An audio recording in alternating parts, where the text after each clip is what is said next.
Mga katrops, welcome back ulit sa aking channel, Sports PH. At ngayon nga ay pag-uusapan natin ang inilabas na injury update kay Tyrese Haliburton. Pag-uusapan na rin nga natin dito sa ating panibagong video ang balitang nag-offer na nga po ng trade ang Portland Trail Blazers sa koponan ng Los Angeles Lakers.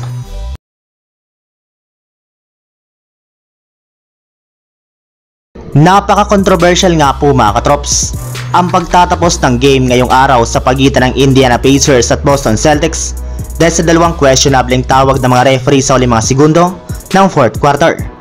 Pero kahit na ganon ay nakuha pa rin nga po ng Pacers ang panalo gayong pumabor nga po sa kanilang team ang naging hatol ng mga referee.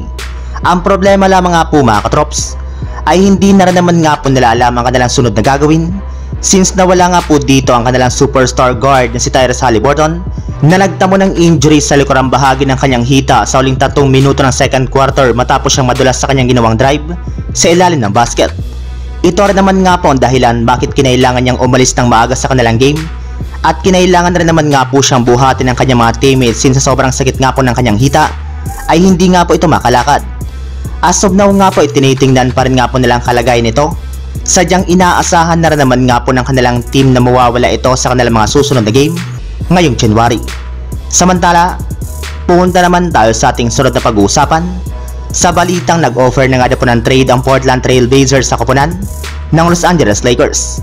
Alam naman nga po ninyo mga katrops na napakaraming trade rumors nga po ang nagsilabasan ngayon sa social media patungkol sa Lakers since hanggang ngayon nga po ay nahihirapan pa rin nga po ang kanilang team na makakuha ng panalo.